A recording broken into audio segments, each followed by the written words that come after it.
What he didn't know was that by the end of the month, I'd be signing over the entire $4.2 million family estate to my housekeeper's daughter, and he'd be learning about it from the eviction notice.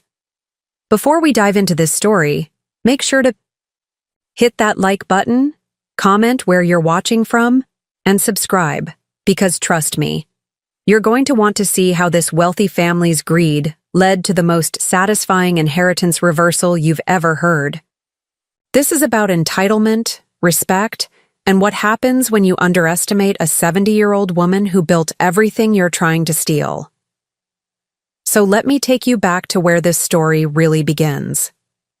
My name is Eleanor Whitmore. I'm 70 years old, and until 6 weeks ago, I thought I had raised a son who understood the value of family, hard work, and basic human decency. I lived, in the Whitmore Estate, a sprawling 12-acre property in the hills of Marin County, California, complete with a main house, guest cottage, vineyard, and stables that my late husband Charles and I spent 35 years building into something truly special. But to understand how I ended up sprawled on my own driveway while my son drove away without a backward glance, you need to understand the fortune Charles and I created together, and how we went from a young couple with big dreams to the owners of one of Northern California's most successful luxury hospitality empires. Charles and I met in 1973 when I was 22 and he was 25. I was working as an event coordinator for a small catering company in San Francisco, and he was a junior architect at a firm that specialized in hotel and resort design. We were both from middle-class families. My father was a high school principal. His parents owned a small hardware store, so the idea of building serious wealth seemed like a distant fantasy. But Charles had vision that went far beyond just drawing blueprints. Even in those early days when we were dating and saving every penny for our tiny apartment in the Mission District, he'd talk about his dream of creating luxury experiences that people would remember for the rest of their lives. He wasn't just interested in designing buildings. He wanted to understand hospitality, guest services, property management, the entire ecosystem that made high-end resorts and estates successful. I was working in event planning, but my real strength was in operations and finance. I had a natural ability to see inefficiencies and fix them, to manage complex schedules and budgets, to coordinate multiple vendors and staff members to create seamless experiences. My boss at the catering company, Mrs. Henderson, used to say I could organize a wedding for 300 people while balancing the books and still have time to arrange the flowers myself. What started as casual conversations about our work gradually became strategic planning sessions. Charles would share his ideas about property design and guest experience, and I'd talk about the operational realities of actually delivering those experiences. We began to understand that most luxury hospitality businesses failed not because they lacked vision, but because they couldn't execute that vision consistently and profitably. The wedding industry taught me that wealthy clients expected perfection, and they were willing to pay premium prices for it, but only if every single detail was flawless. One small mistake, one moment of poor service, one vendor who didn't deliver exactly what was promised, and the entire experience was ruined. Rich people didn't just want luxury, they wanted the confidence that comes from knowing everything will be handled properly. Charles, meanwhile, was learning the architectural side of creating those perfect experiences. He studied how space design affected guest behavior, how lighting and layout could influence mood, how the physical environment could be engineered to create specific emotional responses. He'd come home from work excited about some new technique he'd learned for maximizing natural light, or a clever way to design privacy into shared spaces. By 1976, we'd saved enough to get married and buy a small house in Marin County.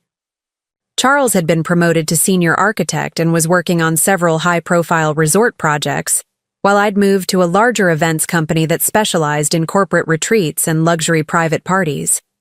We were making good money and learning everything we could about the hospitality industry.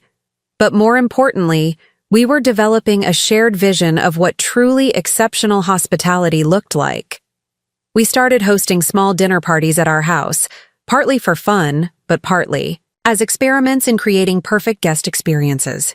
We'd plan every detail obsessively: the menu, the wine pairings, the table settings, the lighting, the conversation flow. Our friends thought we were just naturally good hosts, but we were actually treating each dinner party like a laboratory for testing our theories about luxury hospitality. The breakthrough came when one of our dinner guests, a successful businessman named Robert Chen, approached us after a particularly memorable evening. "Eleanor, Charles," he said, "I've been to some of the most expensive restaurants and hotels in the world, and I've never had an experience as perfectly orchestrated as what you created tonight. Have you ever considered doing this professionally?" "What do you mean?" Charles asked. "I mean, there are a lot of wealthy people who would pay significant money for the kind of attention to detail and seamless execution you demonstrated tonight. Not just for parties, but for retreats, corporate events, even personal celebrations. The problem is finding people who understand that true luxury isn't about expensive things. It's about perfect execution." That conversation planted a seed that would eventually grow into our empire. But we wanted more than just careers in other people's companies. We wanted to build something of our own, something that reflected our understanding of what true luxury, hospitality could be. The opportunity came in 1979 in the most unexpected way. Charles was working on the renovation of a struggling boutique hotel in Napa Valley when the owners ran into serious financial trouble. The property was beautiful, a historic stone mansion on 20 acres with incredible views of the valley, but the owners had no experience in hospitality and were hemorrhaging money trying to run it as a luxury hotel. I accompanied Charles on one of his site visits and immediately saw the problems. The property itself was stunning, but everything about the operation was wrong. The staff seemed confused about their roles. The guest rooms were inconsistently furnished. The common areas felt cold and unwelcoming, and there was no coherent vision tying the experience together. The owners had focused on buying expensive furniture and fixtures, but they'd completely ignored the operational details that actually create luxury experiences. "Charles," I said as we walked through the property, "this place has incredible bones, but they're running it like a mid-tier business hotel. Look at the guest registration process. There's no personal welcome, no attention to arrival experience, no sense that each guest is special. And the event spaces are gorgeous, but there's no proper staging for different types of functions." "The architectural elements are perfect," Charles agreed. "The proportions, the natural light, the flow between spaces, everything you need for an exceptional luxury property. But you're right about the operations. They're treating it like a quantity business instead of a quality experience." The bank was preparing to foreclose when Charles's firm was asked to provide a realistic assessment of what it would take to make the property successful. Charles spent weeks analyzing every aspect of the operation, from the building's structural needs to the staffing requirements to the market positioning. "Eleanor," he said one night over dinner, "this place could be incredible with the right management. The bones are perfect, the location is ideal, and the problems are all fixable with proper planning and execution, but it would require completely reimagining how the property operates." "How much would it cost to fix?" "About $300,000 in renovations and working capital, but the owners are asking $450,000 for the entire property, which is honestly a fraction of what it could be worth with proper management. We didn't have $450,000. We had maybe $60,000 in savings, which wasn't nearly enough for a property purchase of that size, but I had an idea that would change our lives forever. What if we approached this as a partnership opportunity rather than a purchase? We could bring our expertise in hospitality design and operations, find investors who could provide the capital, and structure a deal where everyone benefited from the property's success." I spent the next month developing a comprehensive business plan that outlined exactly how we could transform the struggling hotel into a profitable luxury retreat. The plan included detailed financial projections, operational procedures, marketing strategies, and renovation timelines. More importantly, it showed potential investors exactly how they could expect to see returns on their investment. The key insight in our business plan was that the luxury hospitality market wasn't really about accommodation. It was about transformation. Wealthy clients weren't just paying for a place to sleep, they were paying for experiences that made them feel special, relaxed, and cared for in ways they couldn't achieve at home. Once we understood that, everything else became about designing systems and processes that consistently delivered that feeling. We presented our proposal to 5 different investment groups before finding the right partners. A group of San Francisco businessmen who owned several successful restaurants and were looking to diversify into hospitality. They were impressed, not just by our financial projections, but by our understanding of what made luxury hospitality actually work. The lead investor, a man named David Park, who owned 3 high-end restaurants in the city, said something that stuck with me. Most people think luxury hospitality is about having expensive things. You two understand that it's about making people feel like they're the most important person in the world for the duration of their experience. That's much harder to achieve, but it's also much more profitable. They agreed to provide $400,000 in exchange for 60% ownership, while Charles and I would contribute $75,000 plus our full-time management for 40% ownership. In August 1979, we officially became the managing partners of what we renamed Bella Vista Estate. The first 3 years were absolutely brutal, but they were also the most educational experience of our lives. Charles worked 80-hour weeks overseeing renovations and developing the property's infrastructure, while I managed operations, handled all the financial controls, and gradually built our guest services and event planning capabilities. We lived in a tiny apartment above the property's garage because we couldn't afford our own place while investing everything into the business. Every dollar we earned went back into improving the guest experience. We studied our guests obsessively, tracking what they loved, what disappointed them, what exceeded their expectations. We kept detailed notes on every interaction, every complaint, every compliment. The renovation process was like a master class in luxury hospitality design.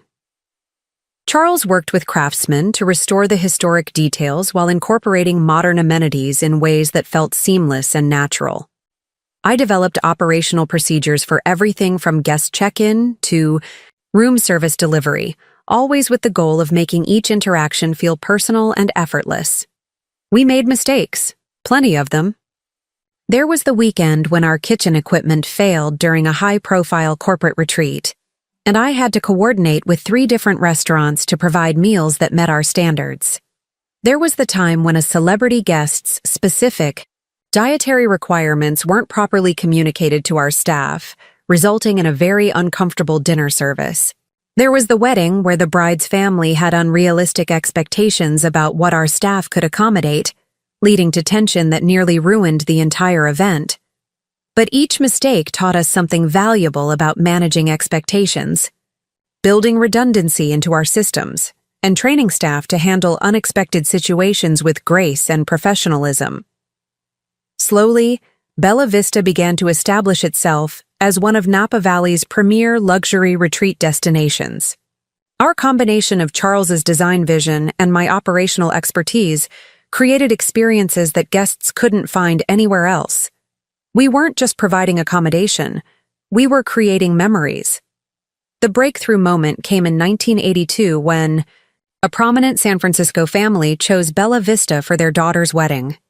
The event was covered in several lifestyle magazines, and the articles focused not just on the beautiful setting, but on the seamless execution and personal attention to detail that made the celebration special. After that, word spread quickly through California's wealthy social circles. We started getting inquiries from corporate executives, entertainment industry figures, and prominent families who were looking for venues that could deliver truly exceptional experiences. By 1983, Bella Vista was consistently booked 6 months in advance and generating profits that exceeded our most optimistic projections.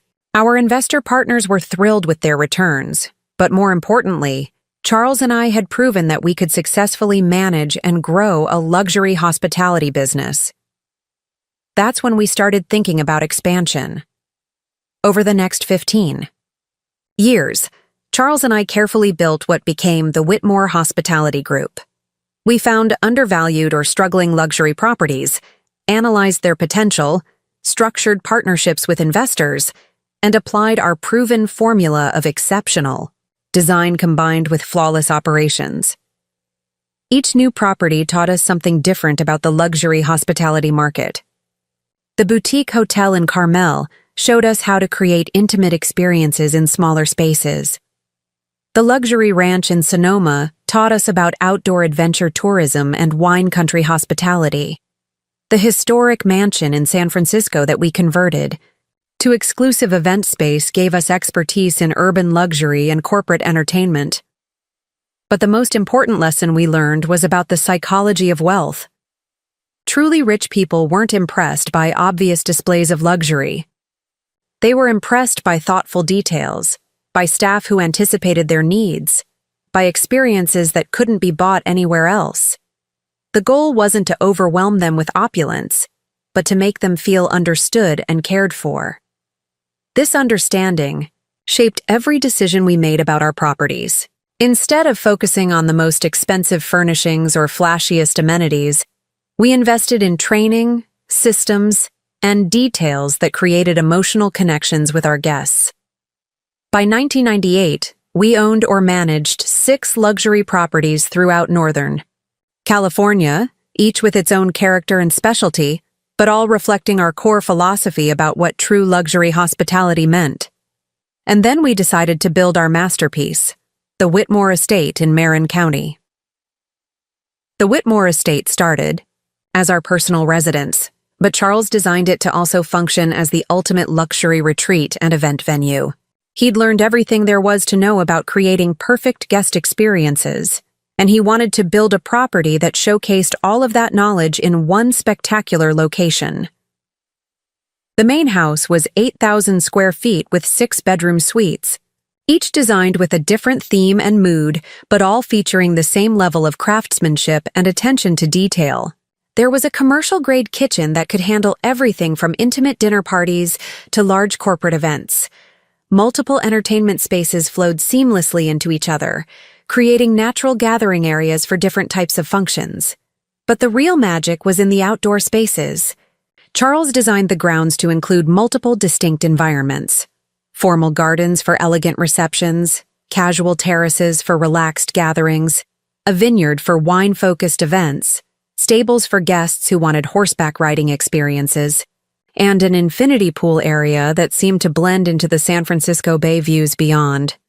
The property included a separate guest cottage where we actually lived, allowing the main house to be dedicated entirely to creating perfect experiences for our guests and event clients. But here's what made the Whitmore Estate truly special.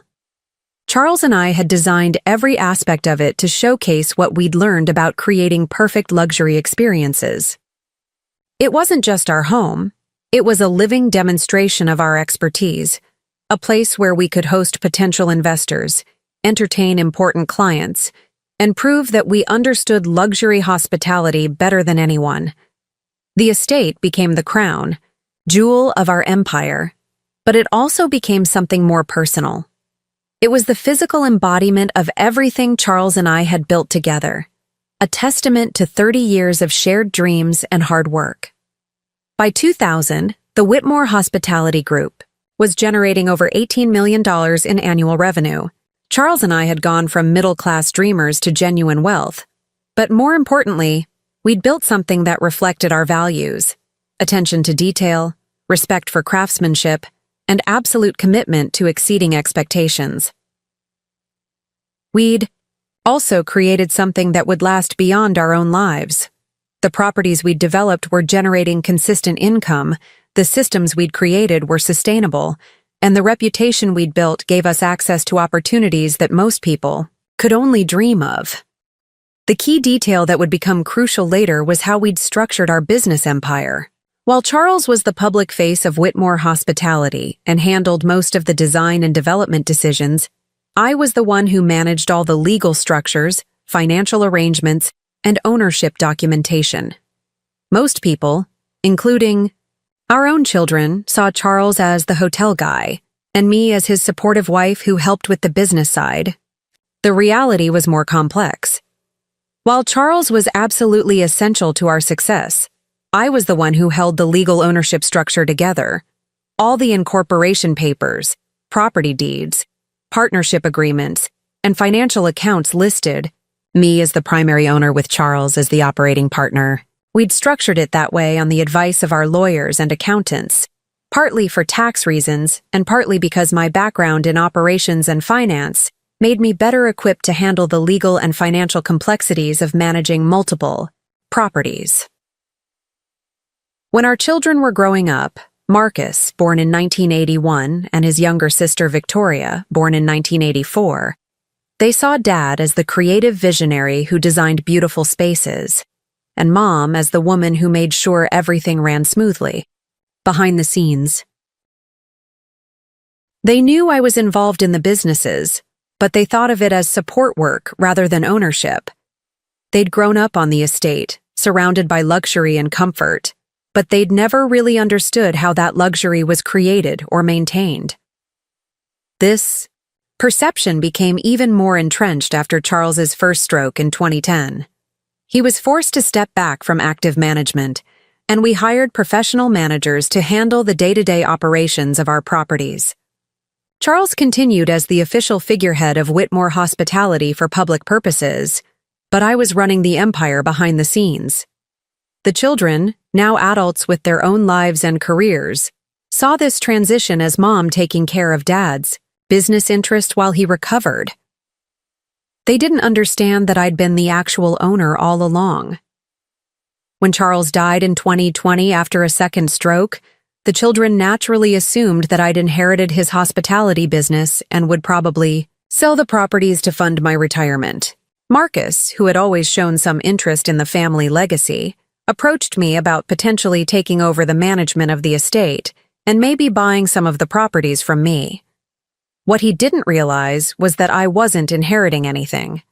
I already owned it all, but I was 65 years old, recently widowed, and emotionally exhausted from managing a complex business empire while grieving my husband. Marcus seemed genuinely interested in preserving what Charles and I had built, and he had some good ideas about modernizing our operations and expanding into new markets like destination weddings and corporate wellness retreats. When he proposed taking over the management of the Whitmore estate and gradually assuming control of the hospitality business, I agreed, but not in the way he thought. Instead of selling him anything, I restructured our arrangement as a management partnership. Marcus would handle all operations and business development for the estate and our other properties. He could live in the main house, manage the property, book events, oversee staff, and collect substantial management fees. I'd retain ownership, but step back from day-to-day involvement, essentially becoming a hands-off owner who received rental income but didn't interfere with operations. Marcus was absolutely thrilled with this arrangement. He got to live in a $4.2 million estate, run a prestigious luxury business, and build his reputation in the hospitality industry without having to come up with the capital to actually buy the properties. From his perspective, he was essentially the owner of the Whitmore estate, and I was his elderly mother who received some income from the property as part of my retirement plan. I never corrected this perception because it seemed to work for everyone. Marcus could feel like the successful entrepreneur he wanted to be, and I could enjoy a comfortable retirement in the guest cottage without the stress of managing events and high-maintenance clients. The legal documents clearly stated our actual arrangement, that I owned everything, and Marcus was essentially a very well-compensated property manager. But Marcus never really focused on those details. He was too busy enjoying the lifestyle and prestige that came with his estate, and for 3 years, everything seemed perfect. Marcus was doing an excellent job managing the property, booking high-end events, and maintaining the standards Charles and I had established. He'd upgraded the technology, modernized some of the marketing, and attracted some impressive new clients, including several Silicon Valley executives and entertainment industry figures. His wife, Catherine, had been instrumental in this success. She'd handled much of the social media and digital marketing, had redesigned some of the interior spaces to create a more contemporary feel while maintaining the estate's classic elegance, and had helped Marcus navigate the competitive world of luxury hospitality. Together, they'd built an impressive lifestyle around the estate. Marcus drove a $90,000 BMW, Catherine had her Mercedes SUV, and their teenage twin daughters Amelia and Charlotte attended one of Marin County's most exclusive private schools. They entertained friends at elaborate dinner parties, took expensive vacations to Europe and Asia, and generally lived like the wealthy estate owners they believed themselves to be. But what they didn't understand was that legally, I owned 100% of everything they were enjoying. The estate, the business, the income, even the cars they drove, which were purchased through the business accounts. All of it belonged to me. Marcus was essentially a very well-compensated property manager who got to live in the main house, as part of his compensation package. For 3 years, I'd been content to let them think otherwise. The estate was being beautifully maintained, I was receiving my monthly rental income, and I was enjoying my peaceful retirement in the guest cottage. I had my own life, my own interests, my book club, my garden, and my small circle of close friends. I didn't need to be involved in the estate's operations, and I didn't need to assert my ownership as long as everyone was happy and respectful. But happiness, as I was about to discover, was a much more fragile thing than I'd realized, and respect, once lost, was almost impossible to recover. The problems started about 8 months ago, though I didn't recognize them as problems at the time. Looking back now, I can see that what I interpreted as Marcus becoming more confident and independent was actually the beginning of a calculated campaign to steal everything I'd spent a lifetime building. It began with small changes in how Marcus and Catherine talked about the estate. Instead of referring to Mom's property or the family estate, they started talking about our place and the house we're managing. When guests asked about the property's history, Marcus would say things like, "My wife and I have been developing this estate for several years," rather than mentioning that his parents had built it. It was subtle, but it reflected a fundamental shift in how they saw themselves in relation to the Whitmore estate. They were no longer managing my property. They were running their own business that happened to involve me as a silent partner. Then there were the decisions they made without consulting me. Major renovations, expensive upgrades, staffing changes, all things that technically should have involved me as the actual owner. But Marcus had been making operational decisions for 3 years, so it felt natural for him to continue doing so without asking my opinion. The first major decision I learned about after the fact was when Marcus hired a new head groundskeeper at nearly double the salary of our previous person. The new hire was excellent, but the salary increase represented a significant annual expense that affected the property's profitability. "Marcus," I said when I noticed the change in our monthly financial reports, "I see we have a new groundskeeper. The salary seems quite high." "Oh, that's Roberto," Marcus replied casually. "He used to manage the grounds at a resort in Sonoma. Catherine and I felt we needed someone with more sophisticated experience to maintain the standards our clients expect. I understand wanting quality, but that's a $35,000 annual increase in our labor costs. Shouldn't we have discussed that kind of expense?" Marcus looked at me with an expression I'd never seen before, a mixture of patience and mild irritation, as if I was asking about something that wasn't really my concern. "Mom, you hired me to manage the estate operations. Managing includes making staffing decisions that ensure we maintain our reputation and booking rates. If we let the grounds deteriorate, we'd lose more than $35,000 in lost bookings. Of course, but as the owner, I should be involved in major financial decisions." "You are involved. You receive the monthly reports, and you get your rental payments. But if you want me to run the business effectively, I need the authority to make operational decisions without getting approval for every expense. It was a reasonable argument, and I didn't want to micromanage someone I'd asked to handle day-to-day operations. But something about his tone bothered me. There was an underlying suggestion that my involvement in financial decisions was an inconvenience rather than a right. More concerning were the financial changes I started noticing in our quarterly reports. Marcus had hired a new accountant, a friend of Catherine's from her previous job in marketing, who had restructured some of the estate's financial arrangements. There were new expense categories that seemed designed to maximize Marcus and Catherine's compensation while minimizing the property's official profitability, management consulting fees, marketing development costs, and operational efficiency improvements. That, when I examined them closely, seemed to mostly involve payments to Marcus, Catherine, or companies they'd formed. When I asked Marcus about these changes during one of our monthly family dinners, he brushed off my questions with explanations that sounded technically accurate, but felt designed to confuse rather than clarify. "Don't worry about it, Mom," he'd say. "It's just boring. Financial optimization stuff. The new accountant is helping us maximize tax efficiency and plan for some major improvements.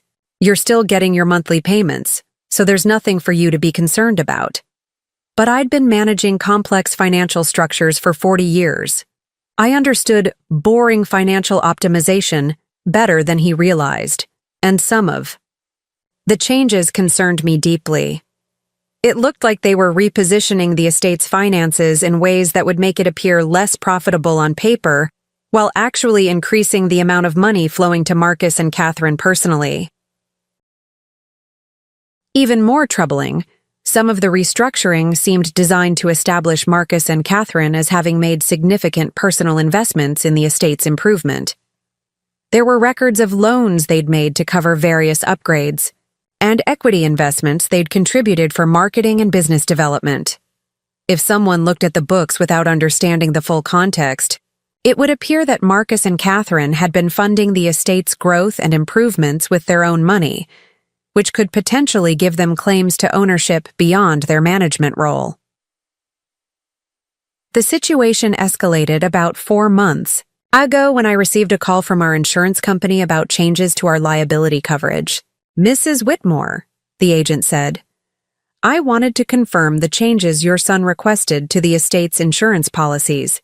He's added himself and his wife as additional insured parties and increased our liability coverage significantly. This will raise your annual premiums by about $12,000. "I wasn't aware of any insurance changes," I said. "What was the reason for the modifications?" He explained that they've been making substantial personal investments in the property and needed to ensure their interests were protected. He also mentioned that they were planning some major renovations that would require additional coverage. After I hung up, I immediately called Marcus. "Marcus, I just heard from our insurance company about policy changes. Why wasn't I consulted about this?"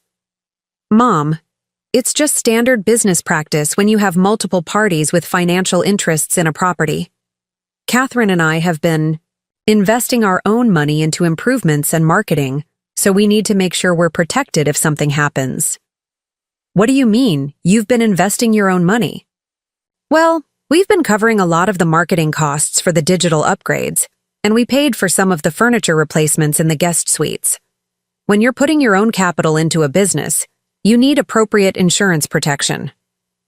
"Marcus, those expenses should be coming through the estate's accounts, not your personal funds. Why are you paying for property improvements with your own money?"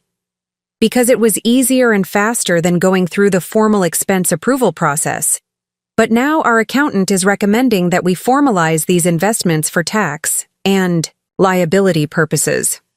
That conversation set off alarm bells in my mind. It sounded like Marcus and Catherine were creating a paper trail that would support claims to partial ownership of the estate based on their investments in its improvement. I decided I needed to understand exactly what was happening with the estate's finances, so I requested copies of all financial records, expense reports, and contracts from the past year. Marcus's response to that request was illuminating. "Mom, Why do you suddenly need all this detailed financial information? You've never asked for comprehensive records before. Because I'm starting to have concerns about some of the changes I'm seeing, and as the owner, I have the right to review all business documents. Of course you have the right, but I'm wondering if this is the best use of your time and energy. You've been enjoying your retirement, spending time with your friends, working in your garden. Do you really want to get bogged down in complicated business paperwork? Marcus, managing finances isn't complicated for me. I built this business empire, remember? You and Dad built it together years ago. But the estate management business today is much more complex than what you dealt with back then. Technology, marketing, liability issues, regulatory compliance, it's basically a completely different industry. I think I can manage to understand expense reports and contracts. I'm sure you can, but why stress yourself with details when everything is running smoothly? Your monthly payments are consistent, the property is thriving, and Catherine and I are handling all the day-to-day headaches. Isn't that exactly what you wanted when you asked me to take over management? Again, it was a reasonable argument on the surface, but the underlying message was clear. I was too old and out of touch to understand modern business operations, and my desire to review financial records was an unnecessary intrusion into Marcus's management authority. But I persisted, and after some back and forth, Marcus agreed to provide the records I'd requested. What I found when I reviewed those documents was deeply disturbing. Over the past 18 months, Marcus and Catherine had systematically restructured the estate's operations in ways that positioned them as essential business partners rather than employees. They'd created multiple new expense categories that funneled money to them personally.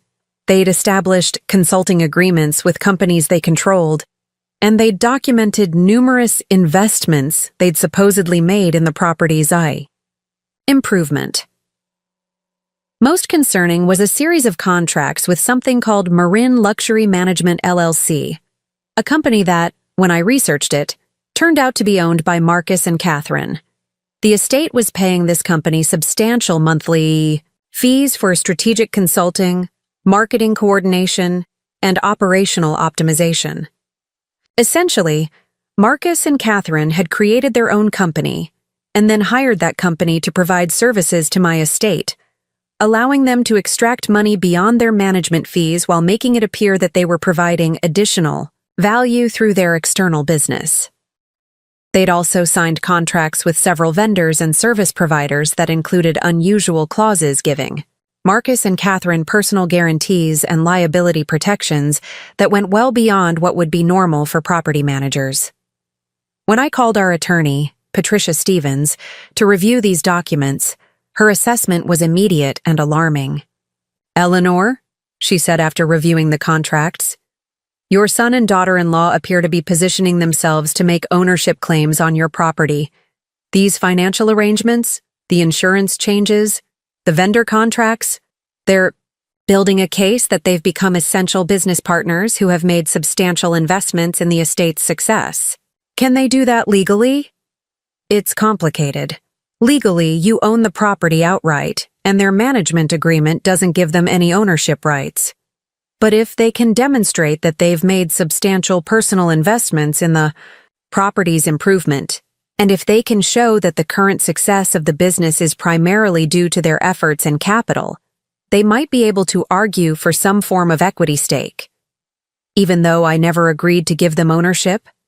Eleanor, property law can be murky when multiple parties have been involved in developing and improving a business over several years. The fact that you've allowed them to make these financial arrangements without objection could be interpreted as implicit approval of their increasing role. What should I do?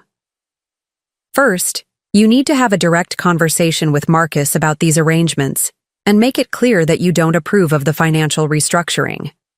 Second, you should consider whether you want to continue with this management arrangement at all, or whether you'd prefer to resume direct control of the estate, and if I want to remove them from management. You have the legal right to do that, but it could be complicated if they resist.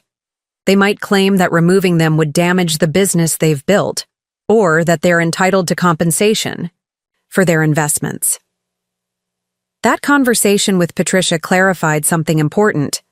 Marcus and Catherine weren't just taking advantage of my trust. They were actively working to steal my property through financial manipulation and legal maneuvering. But before I could decide how to respond, Marcus forced the issue by calling a family meeting to discuss the future of the estate. The meeting was scheduled for a Saturday afternoon 3 weeks ago. Marcus said he wanted to discuss some exciting opportunities for expanding the estate's business and modernizing our operations. Catherine would be presenting some ideas about marketing and brand development, and they had some financial projections they wanted to share with me. I should have realized it was an ambush, but I was still hoping we could resolve our differences through honest communication. Marcus picked me up from the guest cottage in his BMW, as he often did for our family meetings.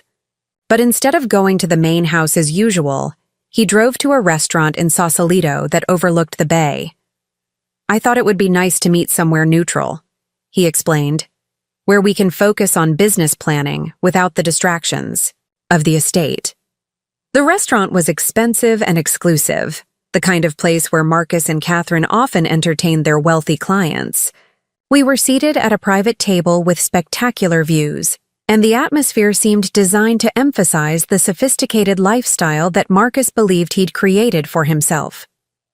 Catherine arrived a few minutes later, carrying a leather portfolio, and looking like she was about to make a presentation to potential investors. "Eleanor," she said, giving me a brief hug. "Thank you for agreeing to meet with us. We're really excited to share our vision for the estate's future." The lunch started pleasantly enough. Marcus and Catherine talked enthusiastically about the estate's recent successes, the high-profile clients they'd attracted, and the positive reviews they'd received from luxury travel publications. The property was performing better than ever, they said, and they had ambitious plans for further growth. But then the conversation shifted. "Mom," Marcus said, "we need to talk seriously about the estate's ownership structure and management arrangements." "What do you mean?" Catherine leaned forward, her voice taking on a gentle but firm tone. "Eleanor, we've been thinking about this for months, and we believe the current arrangement isn't sustainable for the long term." "In what way?" "Well," Marcus continued, "the business has grown significantly since I took over management.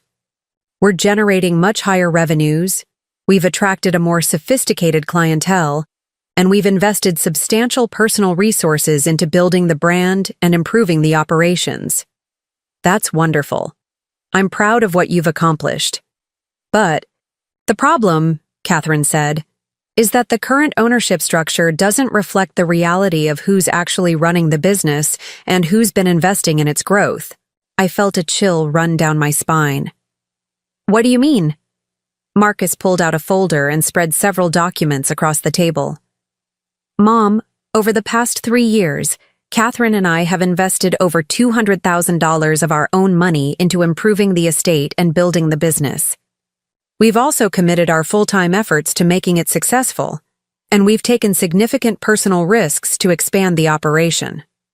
"What kind of risks?" "Financial guarantees for vendor contracts, personal liability for event insurance, professional. Reputation stakes if something goes wrong," Catherine explained.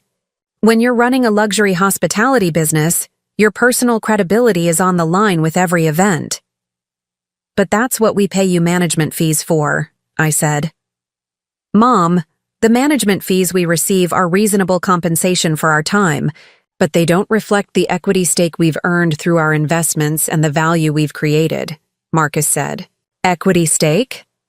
Catherine opened her portfolio and pulled out several financial reports. "Eleanor, when we started managing the estate 3 years ago, it was generating about $300,000 in annual net income. Last year, we generated over $750,000. We've more than doubled the profitability of the business. That's impressive, but the increased profitability belongs to the estate, which I own." "But Mom," Marcus said, "the increased profitability is directly due to our efforts, our investments, and our expertise. Without our management, the estate would still be generating a third of what it makes now." And our point, Catherine continued, is that the current ownership structure doesn't provide us with appropriate compensation for the value we've created, or security for the investments we've made. I was beginning to understand where this conversation was heading, and I didn't like it at all. What exactly are you proposing? Marcus glanced at Catherine, then looked directly at me. We think it's time to formalize our partnership in a way that reflects our actual contributions to the business. What does that mean?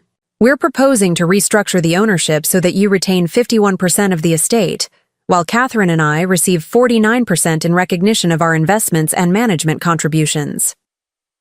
I sat back in my chair, genuinely shocked by what I was hearing. You want me to give you nearly half of my property? We want you to recognize the reality of our partnership, Catherine said. We've been operating as business partners for 3 years, making investments, taking risks, and building value together. The ownership structure should reflect that partnership. But you're not my business partners, I said. You're my employees. I hired you to manage the estate, not to become my partners. Marcus's expression hardened. Mom, that's not fair, and it's not accurate. We haven't been operating as employees. We've been making strategic decisions, investing our own capital, and building a business that's much more successful than what existed before. You've been doing that as my managers, using my property and my resources. Using our expertise and our money to create value that didn't exist before, Catherine corrected. Eleanor, you haven't been involved in any of the day-to-day decisions that have made the estate successful. You've been enjoying your retirement while we've been building a business. Building a business with my property as the foundation. But property without proper management is just expensive real estate, Marcus said. We've turned your real estate into a thriving business. That's worth something. The argument continued for over an hour, with Marcus and Catherine presenting financial projections, investment summaries, and comparisons to other luxury hospitality businesses to support their claim that they deserved ownership stakes in the estate. Their basic argument was that they'd transformed my property into something much more valuable than it had been before, and that their contributions entitled them to share in that increased value. My position was that they'd been well compensated for their management services, and that any improvements they'd made were part of their job responsibilities, not grounds, for ownership claims.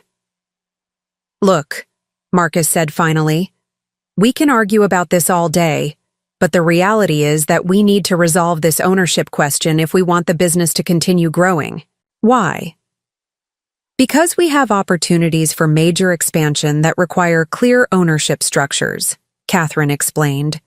We've been approached by several potential investors who are interested in helping us develop additional luxury properties throughout Northern California. What kind of investors? Hospitality development groups, real estate investment funds, wealthy individuals who want to partner with successful luxury brands, Marcus said. We're talking about potentially developing 4 or 5 additional estates over the next decade. But they won't work with us unless they understand exactly who owns what and who has the authority to make major business decisions, Catherine added. So you're saying that if I don't give you ownership stakes, you can't expand the business? We're saying that uncertainty about ownership prevents us from pursuing opportunities that could make all of us much wealthier, Marcus said. What if I agreed to formalize your management authority without giving up ownership? We could restructure the management agreement to give you clear decision-making power while I retain ownership. Marcus shook his head. The investors won't accept that kind of arrangement. They want to work with owners who have both legal control and operational responsibility. Splitting those responsibilities between family members is exactly the kind of situation sophisticated investors try to avoid. So my choices are to give you ownership stakes or watch the business stagnate. Mom, that's not how we want you to think about this, Catherine said. We want you to think about this as an opportunity to formalize a partnership that's already been working successfully for 3 years, and to benefit from expansion opportunities that could significantly increase the value of your 51% stake, Marcus added. We talked for another hour, going through various scenarios and financial projections. Marcus and Catherine had clearly prepared extensively for this conversation, and they had answers for every objection I raised. But by the end of the lunch, I was more convinced than ever that what they were proposing was fundamentally wrong. They were asking me to give up nearly half of my life's work based on their claim that they'd improved its value that had been created using my property, my reputation, and my financial resources. I need time to think about this and discuss it with my attorney, I said finally. Of course, Marcus said. But Mom, I hope you'll keep in mind that these expansion opportunities won't wait indefinitely. The investors we're talking to have other projects they're considering. How much time are we talking about? We need to give them an answer within 2 weeks, or they'll move on to other opportunities, Catherine said. 2 weeks? That's not very long for such a major decision. It's the reality of business, Mom, Marcus said. Good opportunities don't wait for our convenience. As Marcus drove me back to the estate, I felt like I was seeing him clearly for the first time in years. The son I'd raised and trusted had become someone who was willing to manipulate and pressure me into giving up my property. But what I didn't realize was that the manipulation had only just begun. And the real shock, the moment that would change, everything between us forever, was still 2 weeks away. Over the next week, the pressure campaign intensified in ways that were both subtle and relentless. Marcus began dropping comments about the estate's finances that were designed to make me worry about its future without his management. He'd mention expensive repairs. That would be needed soon. Regulatory changes that could affect our operations, and competitive pressures from other luxury properties in the area. Mom, he said during one of our conversations, I've been thinking about what happens if we don't move forward with the ownership restructuring. Without access to expansion capital, we'll probably need to start cutting expenses to maintain profitability. What kind of expense cuts? Well, we might need to reduce staff, postpone some of the maintenance upgrades, maybe scale back some of the marketing that's been driving our bookings. That sounds like it would hurt the business. It would. But if we can't access growth capital through investor partnerships, we'll have to manage decline instead of growth. Catherine took a different approach, focusing on emotional appeals about family unity and shared success. Eleanor, she said during a visit to the guest cottage, I hope you know that Marcus and I aren't trying to take anything away from you. We're trying to build something bigger that benefits all of us. I understand that you have good intentions. We really do. And we want you to be proud of what we've accomplished together. The estate has become something really special under our management, and we want to make sure it continues to thrive for generations. But why does that require giving you ownership? Because that's how modern business partnerships work. People who contribute capital and expertise expect to have equity stakes that reflect their contributions. Without that, we can't attract the kind of sophisticated partners we need for major expansion. Both Marcus and Catherine also began making subtle suggestions about my age and capability that were designed to undermine my confidence in my own judgment. Mom, I know this is a lot to think about, Marcus said one evening. Business decisions like this are complex even for people who are actively involved in day-to-day operations. Since you've been out of the business world for several years, it might be helpful to focus on the big picture rather than getting lost in technical details. I'm perfectly capable of understanding business details, Marcus. Of course you are. I just meant that you shouldn't feel like you need to master every aspect of modern hospitality management to make a good decision about our partnership proposal. The implication was clear. I was too old and out of touch to fully understand what Marcus and Catherine were proposing, so I should trust their expertise and accept their recommendations. But the most troubling development was what happened when I tried to get independent advice about their proposal. When I called Patricia Stevens to schedule a meeting to review Marcus and Catherine's partnership proposal, I discovered that she was no longer available to represent me. Mrs. Whitmore, her assistant explained, Ms. Stevens has a conflict of interest that prevents her from advising you on this matter. What kind of conflict? I'm not able to discuss the details, but she wanted me to recommend several other attorneys who specialize in family business disputes. After some investigation, I learned that Marcus and Catherine had consulted with Patricia about their rights and options regarding the estate, creating a conflict that prevented her from also representing me. They'd effectively neutralized my longtime attorney just when I needed her advice most. When I confronted Marcus about this, his response was revealing. "Mom, we weren't trying to create problems for you. We just wanted to understand our legal position before proposing the partnership restructuring. Any good attorney would have advised us to get independent legal counsel. But now I can't use Patricia, and she knows all the details of our family's legal arrangements. You can hire another attorney. There are plenty of excellent lawyers who specialize in family business issues." Marcus, it seems like you're deliberately making this process more difficult for me. That's not our intention at all. We're just trying to make sure everyone's interests are properly protected. But finding a new attorney and bringing them up to speed on 30 years of complex business arrangements would take weeks, time that Marcus and Catherine had made clear I didn't have. By the end of that week, I was feeling isolated, pressured, and increasingly convinced that Marcus and Catherine were actively working against my interests rather than with them. That's when I made a decision that would prove to be crucial. I was going to decline their partnership proposal and assert my authority as the estate's owner. But before I could have that conversation with Marcus, he called with what he said was an urgent matter that required immediate attention. "Mom," he said, "we have a situation with one of our major clients, and I need your help. Can we meet tomorrow to discuss it?" "What kind of situation?" "It's complicated. I'd rather explain it in person. Can I pick you up tomorrow afternoon? We might need to drive out to look at one of our other properties." I agreed, thinking we were going to address a legitimate business issue. I had no idea I was about to experience the most shocking betrayal of my life. A betrayal that would take place not in a conference room or lawyer's office, but on the gravel, driveway of my own estate, with me sprawled on the ground and my son driving away without even checking to see if I was hurt. But that moment, the moment that would change everything, was still 24 hours away. And when it happened, it would remove any doubt I had about who Marcus and Catherine really were and what they were really trying to do to me. That moment, the moment that would change everything, came on a Tuesday afternoon that started like any other day in my quiet retirement routine.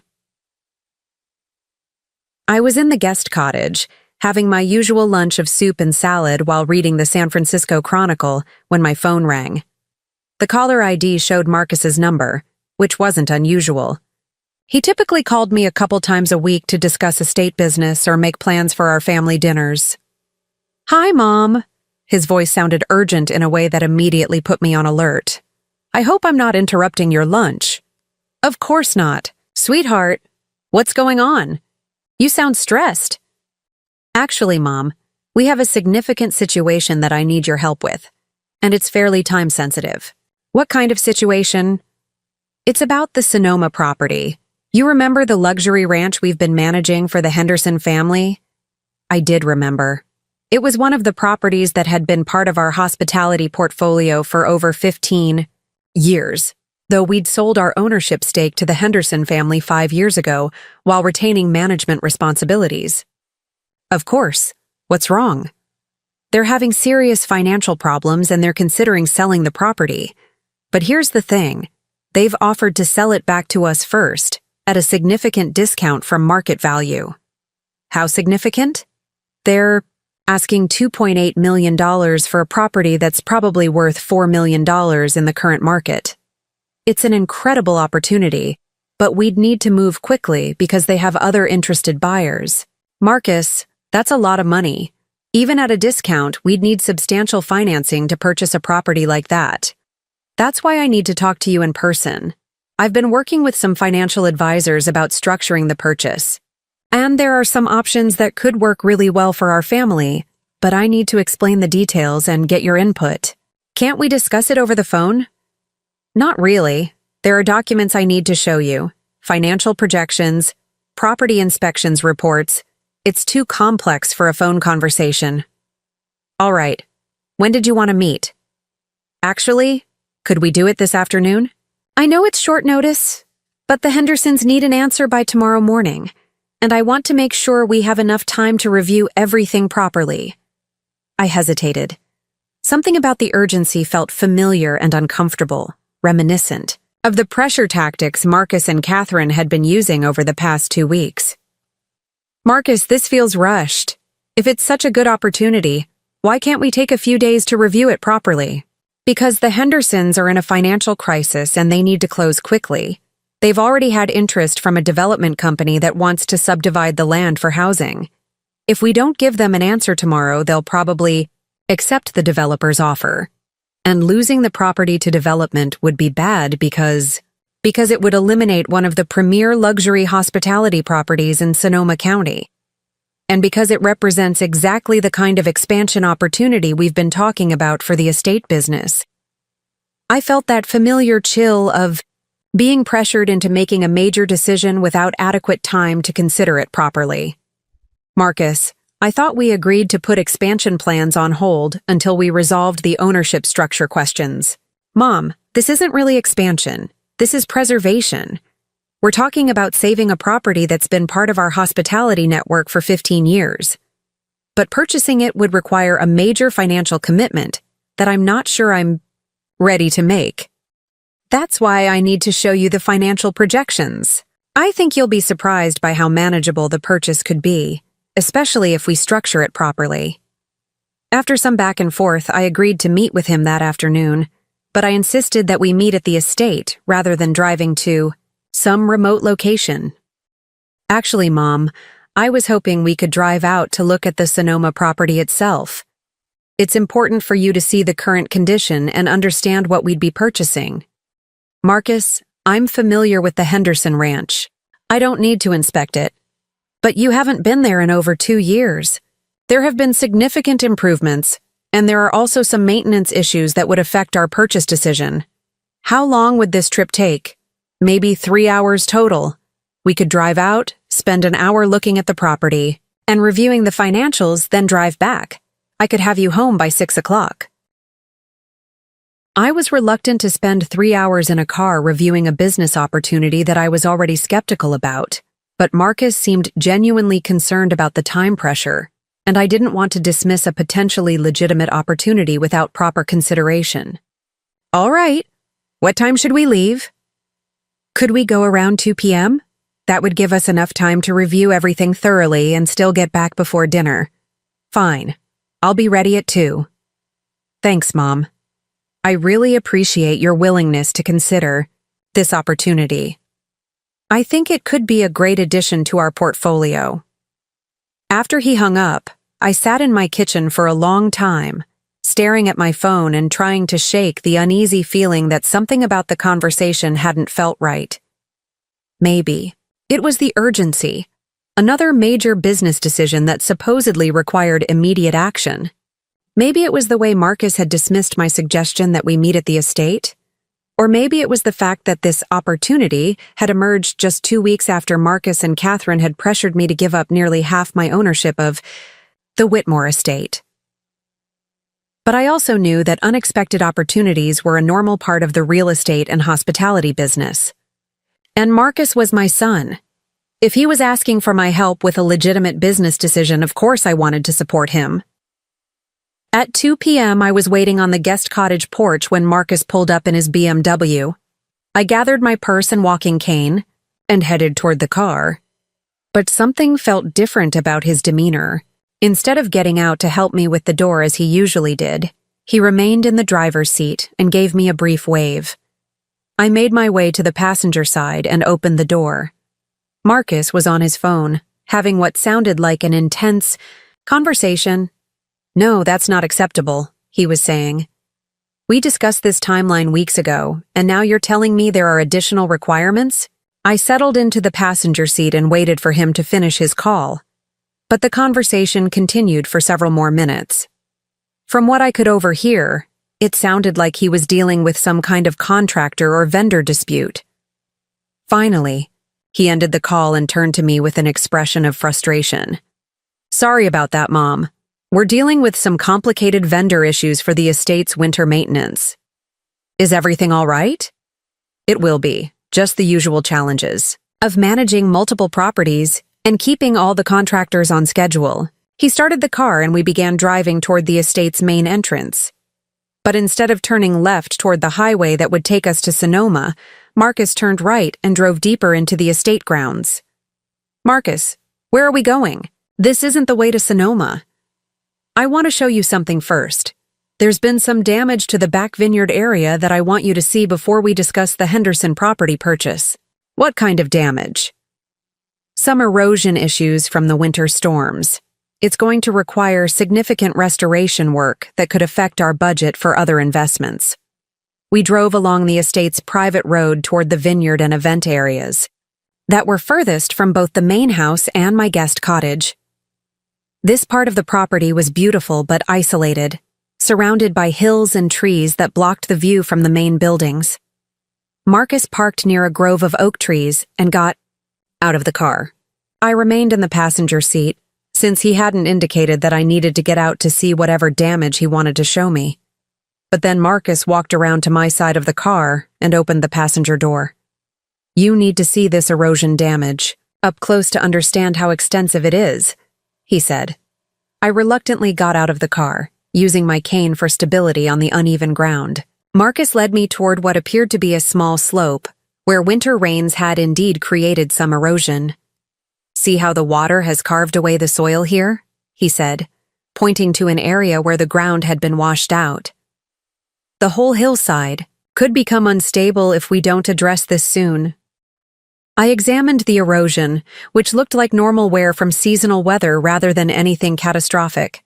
"It looks manageable," I said, "probably a few $1,000s for proper drainage and regrading." The contractor estimates closer to $30,000 for a permanent solution. That seems excessive for this amount of damage. Marcus was quiet for a moment, then said, "Mom, we need to talk about more than just erosion repairs." Something in his tone made me turn to look at him directly. His expression had changed from frustrated to something colder and more determined. "What do you mean?" "I mean, we need to talk about the partnership proposal Catherine and I made 2 weeks ago, and your response to it." I felt a chill that had nothing to do with the afternoon breeze. "Marcus, I thought we were here to discuss the Henderson property opportunity." "There is no Henderson property opportunity, Mom. The Hendersons aren't selling their ranch." "What?" "I made that up to get you out here where we could have a private conversation without interruptions." I stared at him in shock. "You lied to me?" "I needed to talk to you away from the estate, away from your phone, away from any distractions. This conversation is too important for interruptions. Marcus, I want to go home. Right now. In a few minutes. First, we need to resolve this ownership situation." "There's nothing to resolve. I've decided not to accept your partnership proposal." "Mom, that's not going to work." "What do you mean it's not going to work? It's my estate. I can make whatever decisions I want about ownership." Marcus walked a few steps away from me, then turned back with an expression I'd never seen before. "Mom, you need to understand something. Catherine and I aren't asking for your permission to become partners in the estate business. We're informing you that we already are partners, and we need you to acknowledge that reality." "That's not true. I own the estate outright. You own the property, but Catherine and I own the business. We've built the client relationships. We've created the systems and procedures. We've invested our money and reputation into making it successful. Without us, you have expensive real estate with no income. I can hire other managers. No, you can't. The business relationships, the vendor contracts, the client connections, they're all tied to Catherine and me personally. If we leave, the business dies." I was beginning to understand that this wasn't a negotiation. It was a threat. Are you telling me that if I don't give you ownership stakes, you'll quit and try to destroy the business? I'm telling you that if you don't recognize our partnership, we'll be forced to start our own competing business using all the relationships and expertise we've developed. You can't do that. You have a non-compete agreement. Marcus smiled in a way that made my blood run cold. Mom, non-compete agreements are very difficult to enforce when former employees can demonstrate that they were treated unfairly or that their contributions weren't properly recognized. Marcus, what you're describing is extortion. What I'm describing is business reality. You hired us to manage the estate, and we've made it more successful than you ever could have imagined. Now we deserve to be compensated appropriately for that success. You are being compensated. You receive substantial management fees. Management fees are payment for services. We're talking about equity compensation for value creation. The conversation continued for another 20 minutes, with Marcus making increasingly aggressive arguments about why he and Catherine deserved ownership stakes in the estate. But his underlying message was clear. Give us what we want, or we'll destroy what you have.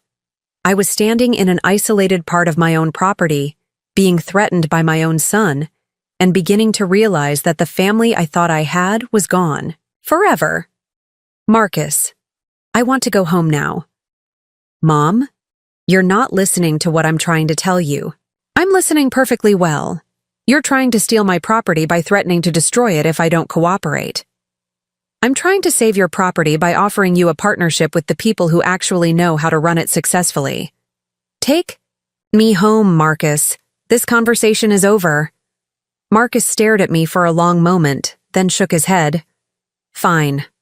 But Mom, you need to understand that this offer won't be available indefinitely. Catherine and I have other options if you're not willing to be reasonable.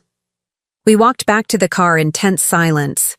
I was shaken by the conversation, but relieved that it was over, and that we could return to the guest cottage where I could think about what had just happened. But as we reached the car, Marcus's phone rang.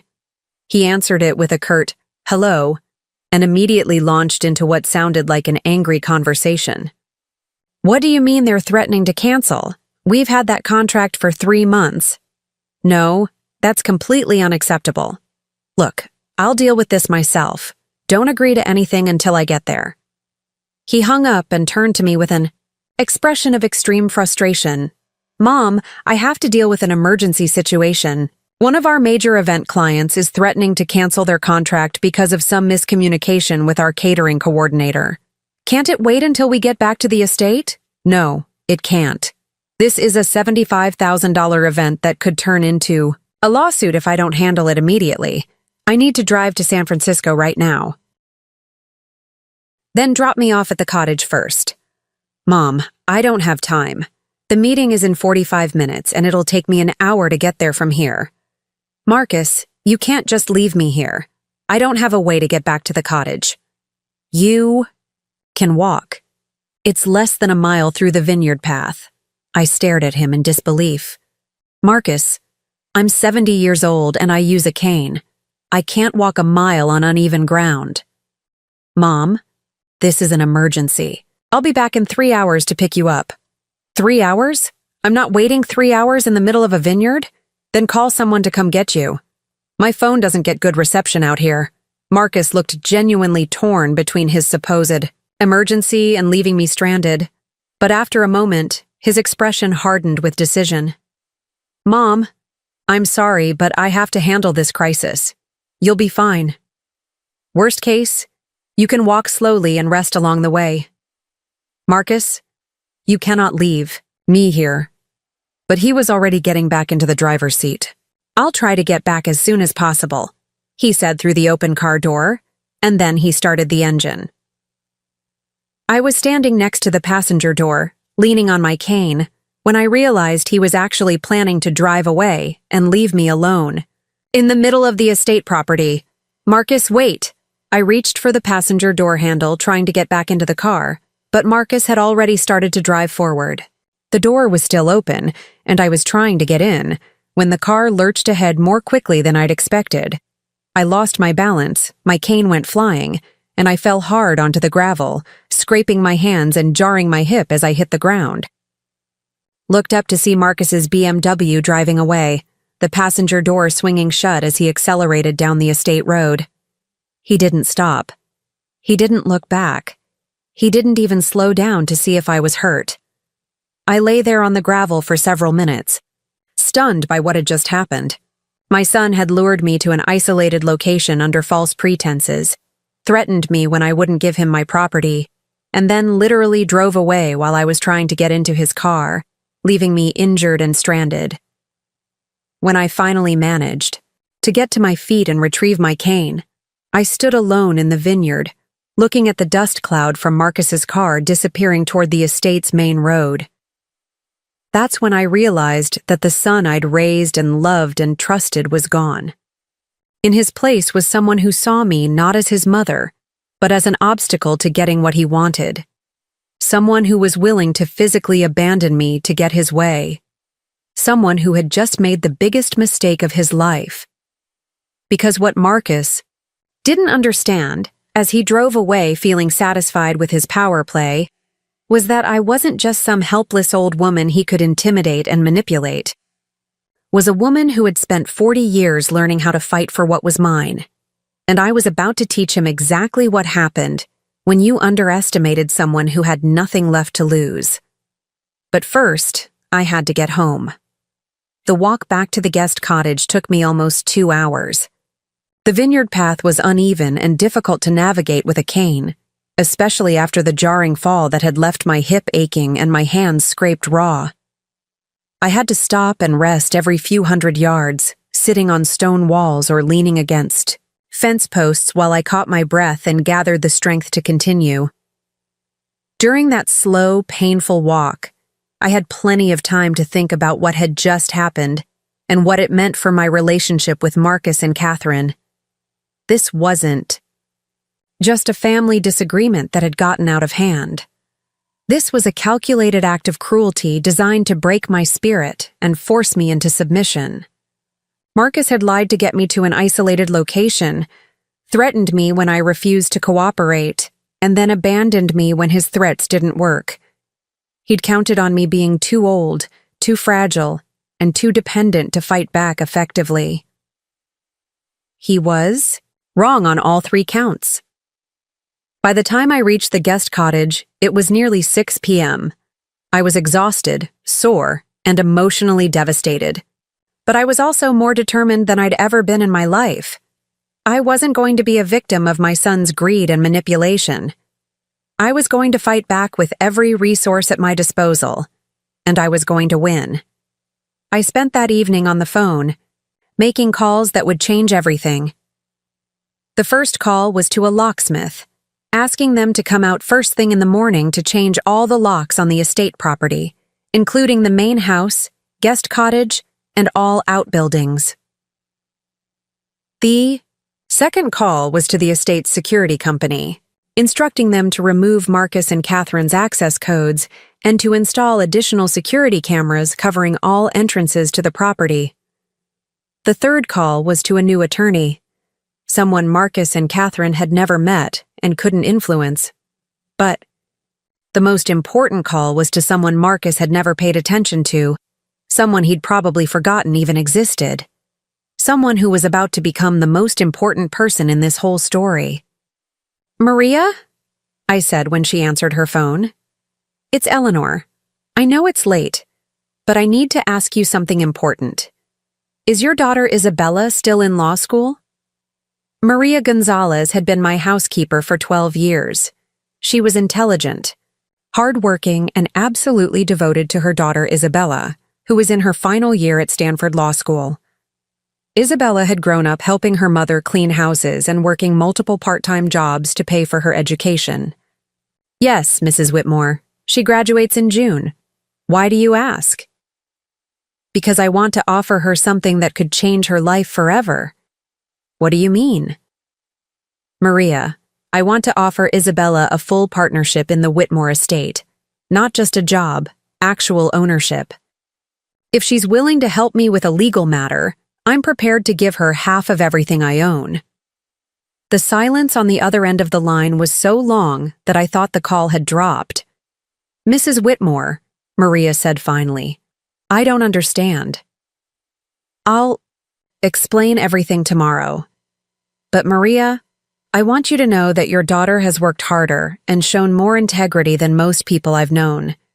She deserves opportunities that her background hasn't provided, and I'm in a position to give her those opportunities. Why would you do this? Because Isabella has earned it, and because I need an ally I can trust completely." "Mrs. Whitmore, are you all right? You sound upset." "I'm fine, Maria.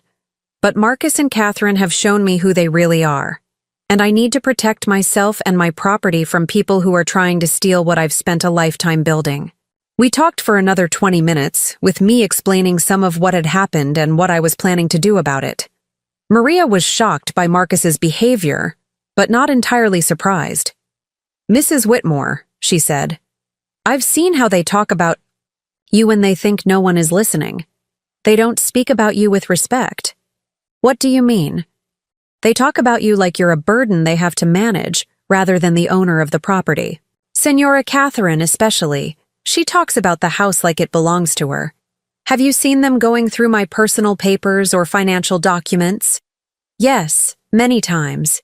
They've asked me to clean Senor Marcus's office when he's not there, and I've seen your business papers on his desk." "Maria, would you and Isabella be willing to help me make sure that Marcus and Catherine can never steal my property?" "Mrs. Whitmore, after what they did to you today, we would do anything to help you." That conversation gave me hope for the first time since Marcus had driven away and left me sprawled on the gravel. But it also marked the beginning of the most intense legal and financial battle of my life. A battle that would ultimately cost Marcus and Catherine everything they thought they'd gained, and would give Isabella Gonzalez opportunities beyond anything she'd ever imagined. Over the next 48 hours, I put into motion a plan that would completely reverse the power dynamic between Marcus, Catherine, and me. Step 1 was securing the property. The locksmith arrived at 7 a.m. the next morning and changed every lock on the estate. The security company arrived at 9 a.m. and updated all the access codes while installing additional cameras. Step 2 was securing my legal position. My new attorney, James Morrison, came to the guest cottage at 11 a.m. with a team of paralegals to review all the estate's financial and legal documents. "Mrs. Whitmore," he said after reviewing the ownership papers, "you have an absolutely clear, legal title to this property. Your son and daughter-in-law have no ownership rights whatsoever. But what about all the financial restructuring they've done? The investments they claim to have made? They've created some paperwork that might complicate things in court, but fundamentally, they're employees who have exceeded their authority. Everything they've done can be reversed. What about their threats to start a competing business? Non-compete agreements are enforceable in California under these circumstances. If they try to compete using relationships and knowledge gained, while managing your property, we can stop them." Step 3 was the most important, bringing Isabella into the plan. Isabella Gonzalez arrived at the estate that afternoon with her mother. She was 24 years old, about to graduate from Stanford Law, and one of the most impressive young people I'd ever met. "Mrs. Whitmore," she said, "my mother told me what happened yesterday. I'm so sorry that Mr. Marcus treated you that way. Isabella, I want to offer you something, but I need you to understand that accepting it will change your life completely." I explained my proposal. Isabella would become my full business partner, with 50% ownership of the Whitmore estate and all associated businesses. In exchange, she would help me manage the legal aspects of removing Marcus and Catherine from their positions and protecting the estate from their attempts to claim ownership. "Mrs. Whitmore, I don't understand why you would do this for me." "Because you've earned it, Isabella. You've worked harder than anyone I know. You've supported your family while excelling in school. You've shown integrity and determination that most people never develop. But I don't know anything about running a luxury estate. You can learn, And more importantly, I can teach you. The legal knowledge you're gaining in law school, combined with the work ethic you've demonstrated your entire life, makes you exactly the kind of partner I need. Isabella looked at her mother, then back at me. Mrs. Whitmore, if I accept this partnership, what happens to Senor Marcus and Senora Catherine? They'll be removed from their management positions and banned from the property. They'll have to find other work and other places to live. And their children? That's not my responsibility, Isabella. Marcus and Catherine made choices that had consequences. I'm not obligated to protect them from those consequences. Isabella was quiet for a long moment. Mrs. Whitmore, if you're serious about this offer, then yes. I'll help you protect what you've built. That handshake marked the beginning of a partnership that would transform both of our lives. But it also marked the beginning of the end for Marcus and Catherine's dreams of stealing my estate. Because what they didn't know, as they continued to live in my main house and plan their next moves, was that they no longer had access to the property, the accounts, or the legal protections they thought they controlled. And they were about to discover that the 70-year-old woman they'd abandoned on a gravel road was far more dangerous than they'd ever imagined. The reckoning was coming, and it was going to be swift, decisive, and absolutely devastating to everything they thought they'd built. The reckoning came sooner than I expected. At 7:30 a.m. the next morning, I was having coffee with Isabella and Maria in the guest cottage, reviewing the legal documents that would formalize our new partnership, when we heard the sound of a car pulling up to the main house. Through the cottage window, I watched Marcus get out of his BMW and walk toward the front door of what he still believed was his house. He moved with the confident stride of someone who had no idea his entire world was about to collapse. Isabella looked up from the partnership agreement she'd been studying. Should we wait to see what happens? No, I said, setting down my coffee cup. Let's go show Marcus exactly what happens when you underestimate a 70-year-old woman who spent 40 years protecting what's hers. We walked across the estate grounds, toward the main house, with Maria carrying a folder of documents and Isabella carrying her laptop bag. I felt calmer than I had in weeks, knowing that everything was now documented, legally protected, and completely under my control. When we reached the front door, I could hear Marcus inside, apparently talking on his phone about some business matter. His voice carried the casual authority of someone who believed he owned the place he was standing in. I rang the doorbell. After a moment, Marcus opened the door with an expression of mild surprise. Oh, hi, Mom. I didn't expect to see you this early. Listen, I'm sorry about yesterday. The client emergency turned out to be more complicated than I thought, and by the time I could get back to pick you up, it was dark. I figured you'd already found your own way home. He was treating yesterday's abandonment as a minor inconvenience rather than a shocking betrayal. No acknowledgement that he'd left me injured and stranded. No concern about whether I'd been hurt. No apology for the emotional cruelty of what he'd done. Marcus, I said calmly, we need to talk. Of course. Come in, come in.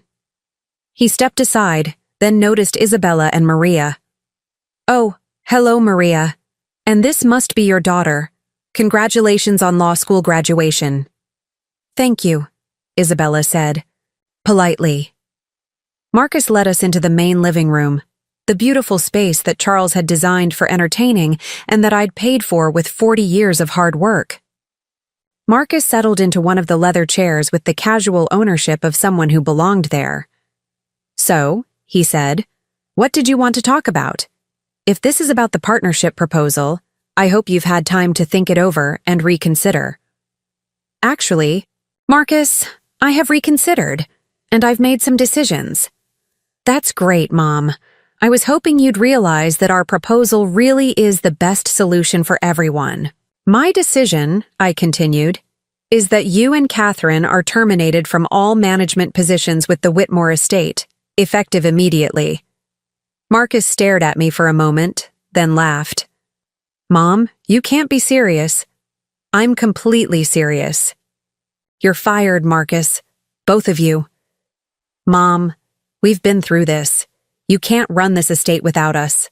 We have all the client relationships, all the vendor contracts, all the operational knowledge. Without us, you have expensive real estate with no income. Isabella opened her laptop and pulled out several documents. Actually, Mr. Whitmore, she said, that's not accurate. I've spent the past 18 hours reviewing all the estate's contracts and business relationships. Most of the vendor agreements are with the estate entity, not with you personally. The client relationships are documented and transferable, and the operational procedures are well documented in the files your mother has maintained for years. Marcus looked at Isabella with the condescending expression he might use for a child who had interrupted an adult conversation.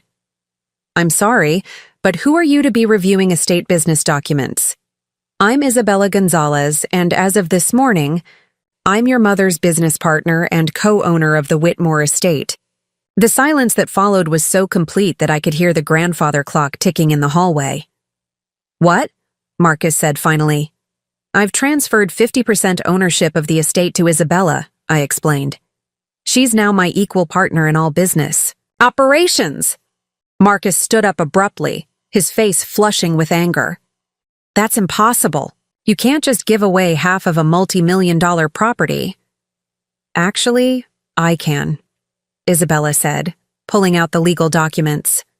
As the sole owner of the property, Mrs. Whitmore has the absolute right to transfer ownership to anyone she chooses. The partnership agreement was filed with the county this morning. This is insane! Marcus turned to me with an expression of fury I'd never seen before. Mom, you're giving away half of our family estate to the housekeeper's daughter? I'm giving half of my estate to someone who's earned it through hard work, integrity, and loyalty, I corrected. Unlike some people. She's earned it? She's a law student. She doesn't know anything about luxury hospitality or estate management. She knows about law, business, and hard work, I said. And she's never tried to steal from me, threaten me, or abandon me on the side of a road. Marcus's expression shifted from anger to something approaching panic. Mom, you can't do this. Think about Amelia and Charlotte. Think about our family. You're destroying everything we've built together. Marcus, you destroyed our family when you left me sprawled on the gravel yesterday. I'm just protecting what I built before you tried to steal it. I wasn't trying to steal anything. I was trying to formalize a partnership that reflected the reality of our business relationship. By threatening me and abandoning me when I didn't. Agree to your demands? Isabella stood up and handed Marcus a folder of documents. Mr. Whitmore, these are formal notices of termination for both you and your wife. You have 48 hours to remove your personal belongings from the main house and vacate the property. Marcus stared at the documents without opening them. You can't evict us. We have rights as long-term residents. You have no rights, Isabella said calmly. You were employees with permission to live on the property as part of your compensation. That permission has been revoked. What about our management contracts? Terminated for cause due to unauthorized financial arrangements and breach of fiduciary duty? Our non-compete agreements? Still in effect. You're prohibited from competing with the estate business for 3 years. Marcus looked from Isabella to me, and I could see him beginning to understand that this wasn't a negotiation. His entire lifestyle, his entire identity as a successful estate manager, his entire future, all of it was disappearing in real time. Mom, please, let's sit down and work this out rationally. I know we've had some disagreements, but we're family. We can find a solution that works for everyone. Marcus, yesterday you lied to me, threatened me, and physically abandoned me when I wouldn't give you my property. You showed me exactly who you are. There's no working this out. I made a mistake. I was frustrated, and I handled the situation badly. But destroying our lives isn't the right response to one bad day. This wasn't one bad day, Marcus. This was the culmination of months of manipulation, financial scheming, and disrespect. Yesterday was just when you finally showed your true colors. Catherine chose that moment to arrive home from her morning workout. She walked into the living room in her designer athletic wear, carrying a green smoothie and looking like she owned the world. "Good morning, Eleanor," she said breezily. "Marcus, why does everyone look so serious? And hello, Maria. I thought you weren't scheduled to clean today." Marcus turned to his wife with an expression of desperation. "Catherine, we have a problem." "What kind of problem?"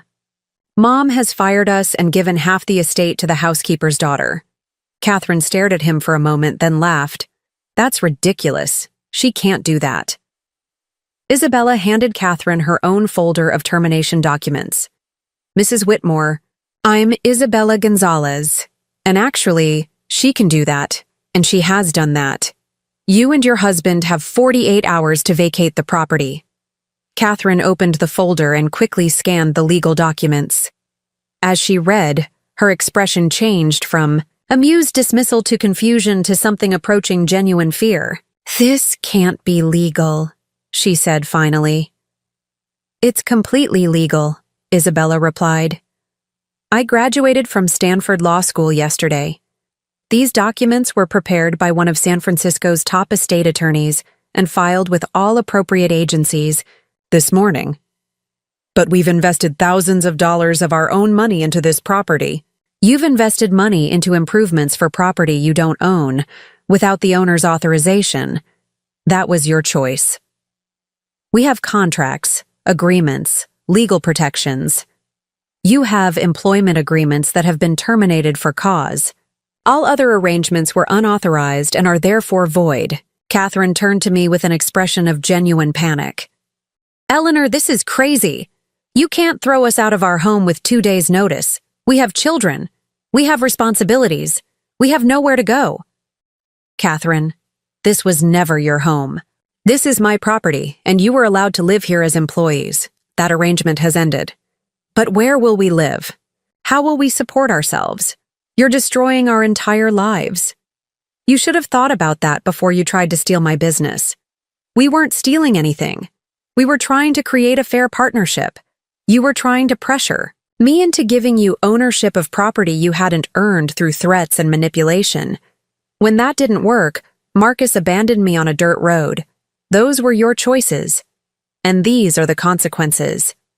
The argument continued for another hour, with Marcus and Catherine becoming increasingly desperate as they realized that their situation was hopeless. They offered to apologize, to accept reduced roles, to work without pay, anything to avoid losing the lifestyle and status they'd built around the estate. But I was done with negotiations. They'd shown me who they really were, and I'd responded accordingly. At 10 a.m., the locksmith arrived to change the remaining locks that Marcus and Catherine might have access to. At 11 a.m., the security company arrived to escort them while they packed their immediate belongings. Watching Marcus and Catherine load their expensive clothes and personal items into suitcases while security guards supervised was one of the most surreal experiences of my life. These were people who'd lived like millionaires for 3 years, who'd treated my property as their own, who'd built their entire identity around wealth and status they'd never actually earned. Now, they were essentially homeless, with no income, no prospects, and no one to blame but themselves. "Mom," Marcus said as he carried the last of his boxes to his BMW, "I hope you realize what you're doing. You're destroying your own family over business disagreements." "Marcus, you destroyed our family when you decided to steal from me rather than earn your own success." And what happens when you need help? When you get older and need family support? Who's going to take care of you? People who actually care about me rather than just my money. Catherine was crying as she packed her jewelry and designer handbags. "Eleanor, please reconsider. We can fix this. We can go back to the way things were before." "Catherine, there's no going back. You've shown me that you see me as an obstacle to getting what you want, rather than as family who deserves respect.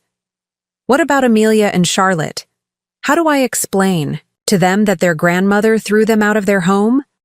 You explained to them that their parents made choices that had consequences, and that lying to yourself about those choices won't change the reality of the situation. By noon, Marcus and Catherine were gone. The BMW loaded with their belongings disappeared down the estate's private road, leaving behind only the silence of justice served. Isabella and I stood on the main house's front porch, looking out over the beautiful property that was now ours to manage and protect. "Mrs. Whitmore," Isabella said, "are you sure about this partnership? It's an incredible gift, but it's also an enormous responsibility." "Isabella, I've never been more sure of anything in my life. You've worked harder and shown more integrity than most people I've known. This estate needs someone who understands that wealth is something you earn through effort and character, not something you take through manipulation and threats. What happens now?" "Now we build something better than what Marcus and Catherine had. We run this estate with proper values, we treat people with respect, and we create opportunities for others who deserve them." Over the next 6 months, Isabella and I transformed the Whitmore estate into something even more successful than it had been under Marcus and Catherine's management. Isabella's legal training helped us restructure all the business contracts and vendor relationships to be more efficient and profitable. Her natural intelligence and work ethic made her an excellent estate manager, and her genuine respect for the staff and clients created a much more positive working environment. Most importantly, Isabella understood that the estate was a privilege to manage, not a right to exploit. We hired Maria as our full-time operations coordinator, giving her a substantial salary increase and recognizing her years of dedicated service. We promoted several other long-term staff members to management positions, creating advancement opportunities that Marcus and Catherine had never offered. We also expanded the estate's mission beyond just generating profit. We started hosting charity events for organizations that supported education and economic opportunity for working families. We created internship programs for hospitality students from local colleges. We turned the estate into a place that created value for the community rather than just extracting it. The business thrived under our management. Client satisfaction increased, staff retention improved, and profitability grew as we eliminated the excessive management fees and questionable expenses that Marcus and Catherine had built into the operations. Meanwhile, Marcus and Catherine's situation deteriorated rapidly.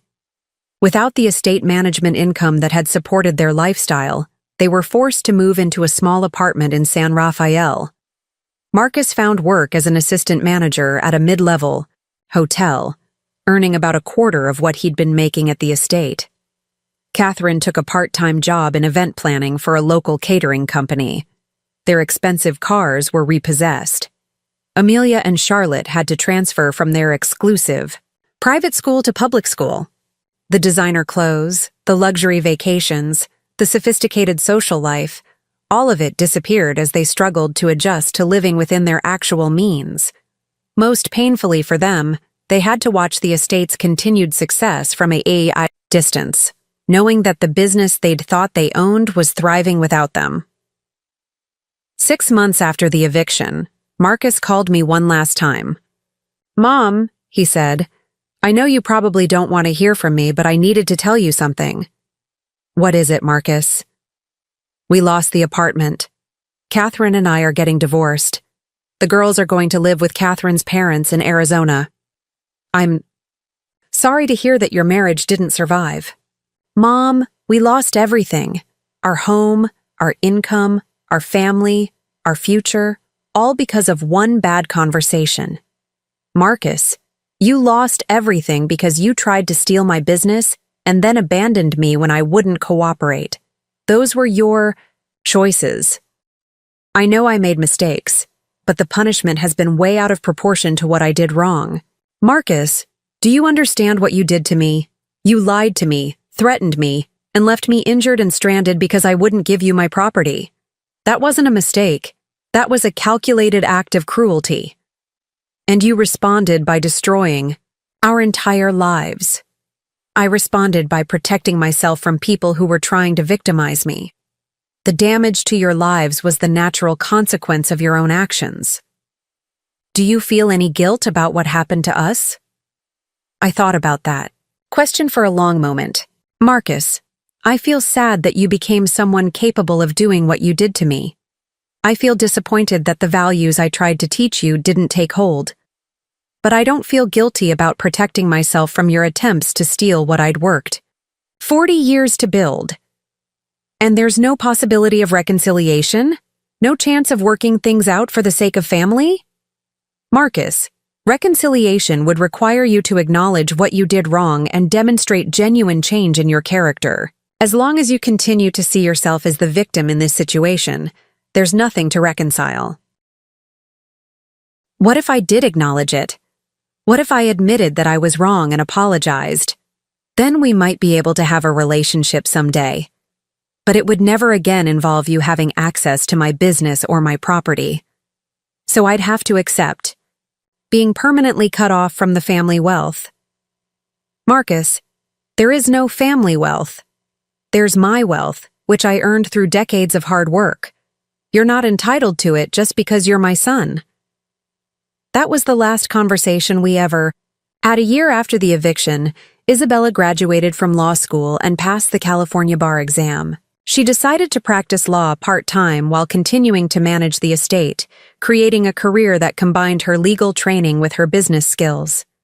2 years after the eviction, we expanded the estate's operations to include a small luxury hotel on a neighboring property that came up for sale.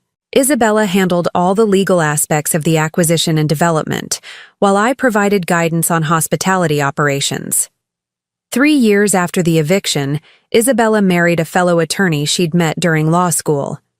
Their wedding reception was held at the Whitmore estate, with over 200 guests celebrating a love story that had begun with a young woman working multiple jobs to support her family's dreams.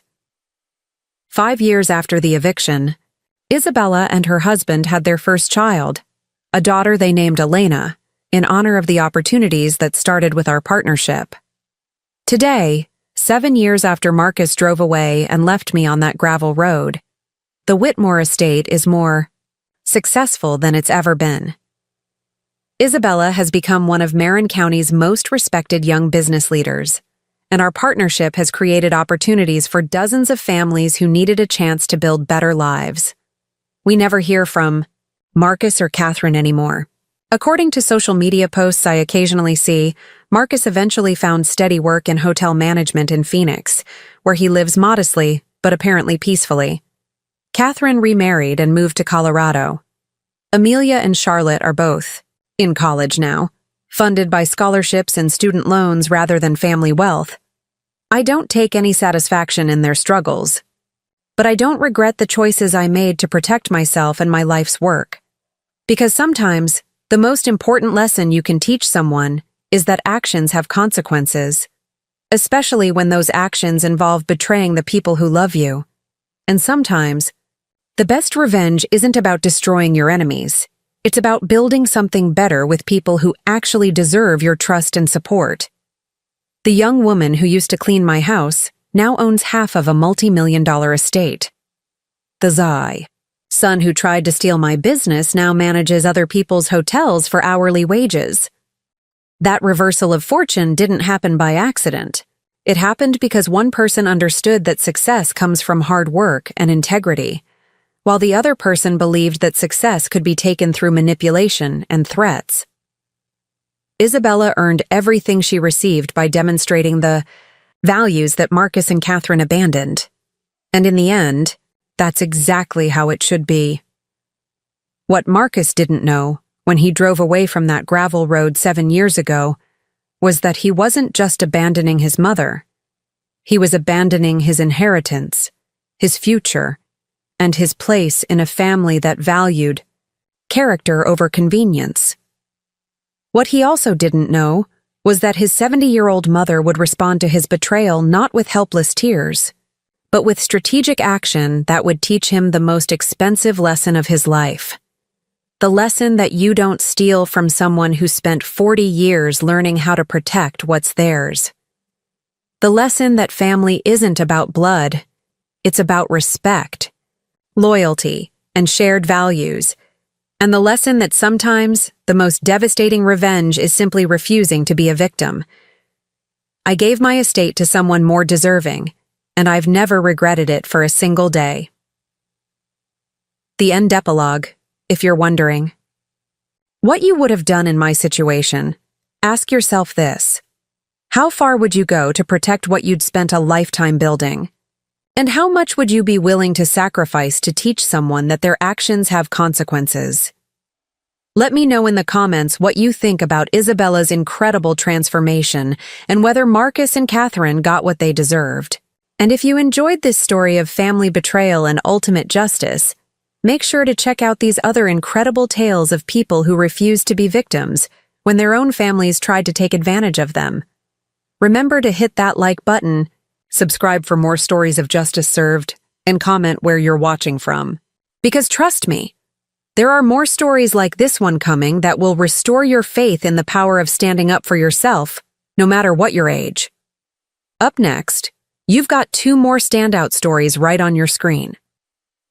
If this one hit the mark, you won't want to pass these up. Just click and check them out, and don't forget to subscribe and turn on the notification bell so you don't miss any upload from us.